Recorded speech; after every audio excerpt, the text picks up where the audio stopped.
Gentlemen, let's synchronize our watches. It's now 1600. All right. The 0 hour of the coup d'etat is upon us.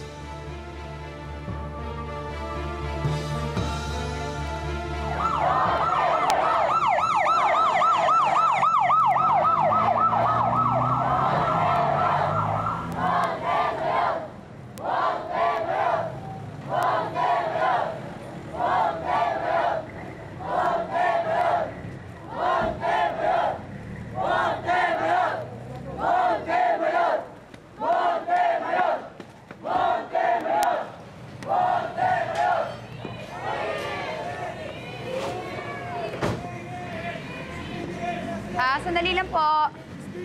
Kailangan po kasi magpahinga ng presidente. Mamaya na lang po, ha? Thank you po. San Dionisio na ba tayo? Parang nagbago. Dad, ito pa rin to, hindi pa rin nagbago. Pareho pa din.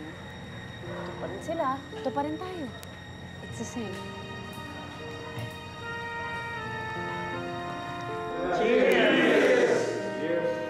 I've always dreamt of walking under the sabers in military wedding. Lahat yan ay magaganap. Granted lahat yan. General, Ernestina. Thank you. Gentlemen, simula sa araw na ito hanggang sa araw ng kasal ko, ang magiging Assistant Chief of Staff ay si General Gonzalo. Siya muna ang mamamahala ng opisina ng AFP. Cheers! Cheers! Thank you, gentlemen. Thank you. General Gonzalo, magandang training yun dahil ikaw nang next in line para maging AFP Chief of Staff. Lalo pag naging Secretary of Defense na tong si Julius.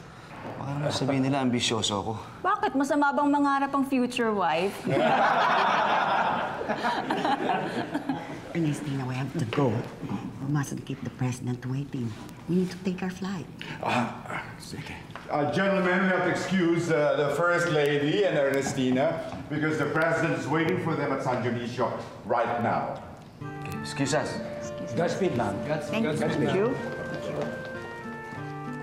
The Democrats in the U.S. Congress have expressed concern over the deteriorating security conditions in your country, Mr. President. I resent American meddling in our internal affairs. We are perhaps your only ally in Asia, whom you treat like servants. Isn't your decision to return tariffs and other trade barriers a throwback to the pre-globalization period? We're protecting our industries. Globalization only serves American interests. I don't want our future generations to be mere consumers of American goods. Amanda, parang napakatapang naman yata ng sinasabi ng daddy mo laban sa Amerika. Oo nga eh. Mahirap talagang pakawalan si Daddy sa ganito. Kung ano-ano sinasabi. Baka malintikan tayo sa mga kano. Okay. Your blood pressure's down, Mr. Locsin. Kailangan niyo lang magpahinga. Salamat, Doc. Okay.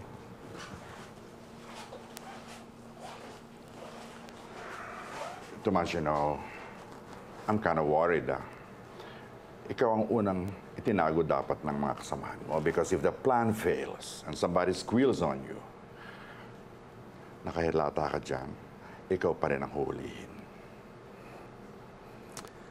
Good thinking, Asturias. Maraming salamat sa concern and forethought mo. Oh, well, I've been around for a long time. Speaking of time, don't you think napaka-ikse ng ating period of preparation for this major undertaking? Asturias, everything is in place. Kailangan lang natin kausapin ang mga ibang tao. Much-needed components to ensure the success of our plan. Pero may kumausap na ba kay Romina? Meron na. Alright. Ito lang, I just want to make sure. na hindi gagalawin ng First Family. Okay? Asturias, nasa kasunduan niya. Alam mo, I still think na you still favor your former boss. I hope hindi ka halik kay Leandro sa huling hapunan niyo. Tomas naman, huwag na tayong magmalinis pa, ha? Huwag na.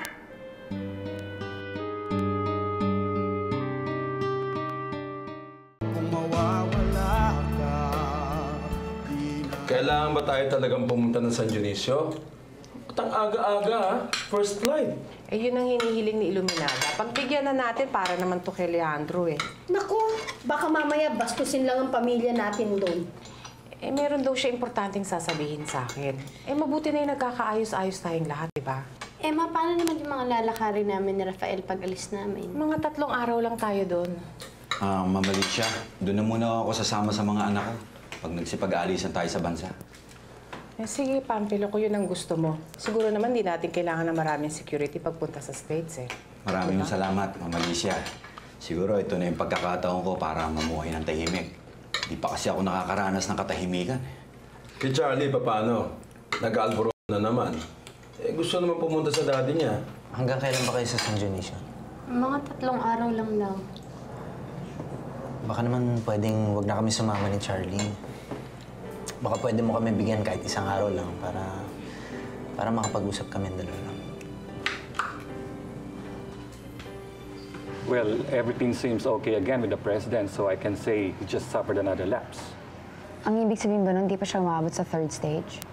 If my assessment is right, he has. Ang ibig sabihin nun, kung dati ang pagsumpong ng kanyang sakit ay erratic, ngayon it would occur on a regular basis.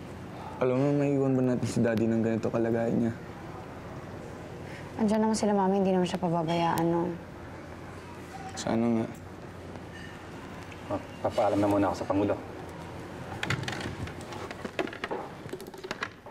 Excuse me po. I'll try to catch the afternoon flight for Manila. So kung kailangan niyo po ako, ipatawag niyo lang po. Thank you very much, Doctor. You're welcome, Mr. President.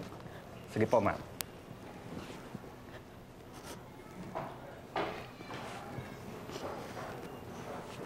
Elaine, para sa akin ba ang mga luhang yan? Dahil iiwan mo na rin ako. Pinadala sa akin ni Ernestina ang resignation letter mo. Sir, mabigat din po sa loob ko, kaya lang po... Hindi mo na kaya.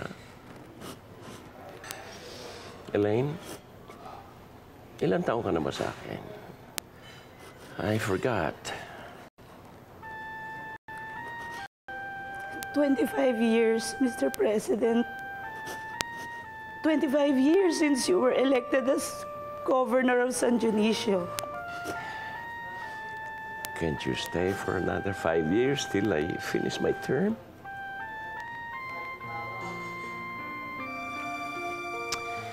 Elaine, kaya mo na kaya mabuhay kapag wala ka na sa amin? Ako, hindi ko kaya kapag wala ka na sa amin.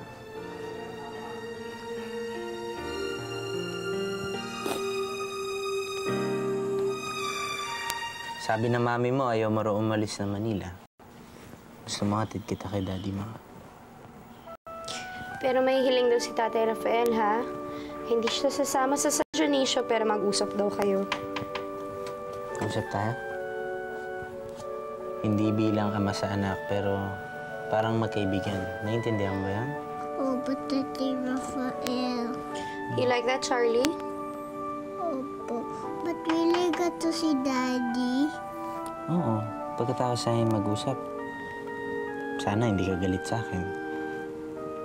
O, halika na, bihisan na kita. Rosa Camila, ako na lang magbibihis kay Charlie para makapag-usap na kami. Si Tatay Rafael na lang magbibihis sa akin, Mami.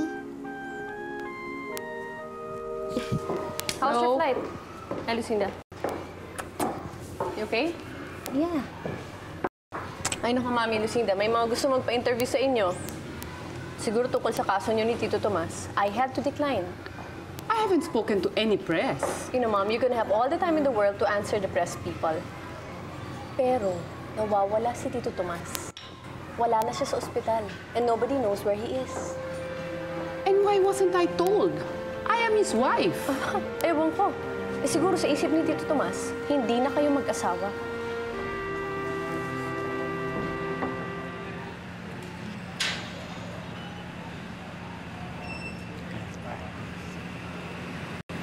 Oh, nandyan ang walang niyang kabit ng daddy mo.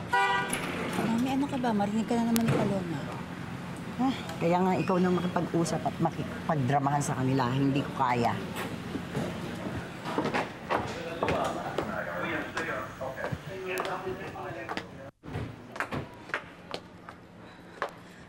Tita Alicia! Rosa Camila!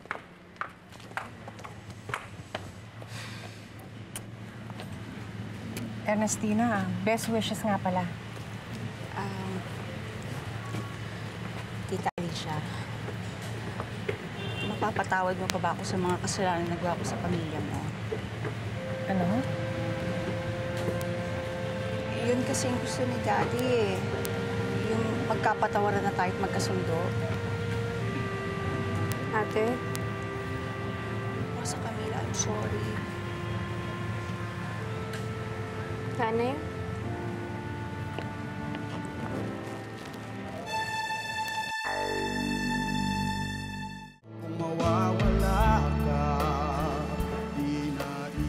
Sino yung mga yun? Biktima sila ng human rights violations. Alam nila posisyon natin sa human rights. Bakit hindi doon sa Human Rights Commission dalhin? Eh, wala naman akong kapangyarihan eh. Wala rin akong magagawa dyan. Nakakuha na ng arrest warrant ng mga military para arestuhin sila. Eh, kung biktima sila, ba't sila arestuhin? Binaliktad nila lahat eh. Kinasuhan sila ng subversion dahil ayaw lang nila sumunod sa gusto ng military na umalis sa lupa nila. Gawa-gawa lang ho ng militar na ilikas kami para hindi na kami makabalik doon sa lupa. Gusto po nilang, balak po nila kamkamin yung lupa at maibigay doon sa malalaking kumpanya. Eh, kapag kinulog ko sila, makakasuhan din ako. Hindi sila magtatagal dito. Mga 3 araw lang hanggang makahanap kami ng malilipatan nila. Sige na po, Mr. Valiente. Ano ba masasabi ko? Ha? Ang masasabi ko, kailangan ko kayong lahat. Kailangan ko kayo ulit. Kailangan ko ng mga tao mapagkakatiwalaan ko dahil hindi ako makakagalaw nang wala kayo sa akin. Pero huwag niyo lang kalilimutan na nangyari sa mga tumraidor sa akin. Tulad din na Phoebe, ni Cruz. Mga nangamamatay dahil kinakarma. Ha? Oh, magsaya tayo. Ang init. Para sa ating tagumpay.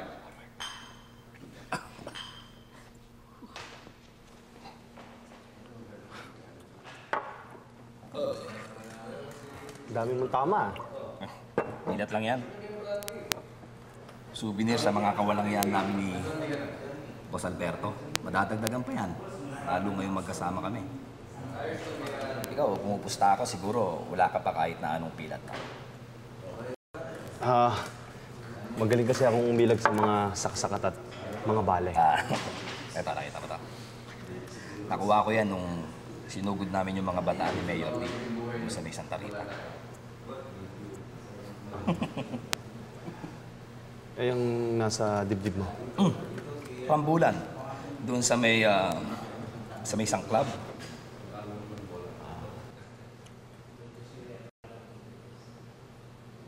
Eh, nasa leg mo. Ano yun? Eto.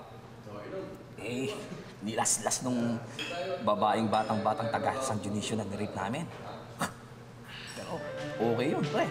Pero, nga lang. Anong pangalan ng babae? Basta wala yun. Alam mo, batang-bata pa yung babae yun noon. Naging malaking issue nga yun eh. At ang balita, naging luka-luka yung babae. Pero, si Boss Alberto lang naman talaga ang kumanaroon. Ibinintang doon kay Ipo yung dati naming kasamahan. Pero ang totoo, Kami. Kami ang tumira doon sa batang-batang babaeng yun.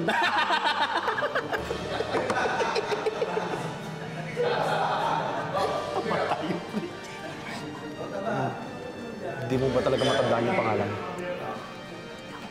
Kalimutan ko na eh. Tagal na. Batang-bata yun. Batang-bata yun. Maraming reasons kung bakit tayo pinapunta rito ni Daddy. One of which, para magkausap tayo, Tita Alicia, Rosa, Camila, tungkol sa future nyo. Nasabi nga ni Daddy sa akin. May nakalaang pera sa inyo. Ako ang ginawa ni Daddy na executrix. Bakit ikaw? Bakit hindi si Elaine o kaya direct ka na lang sa akin?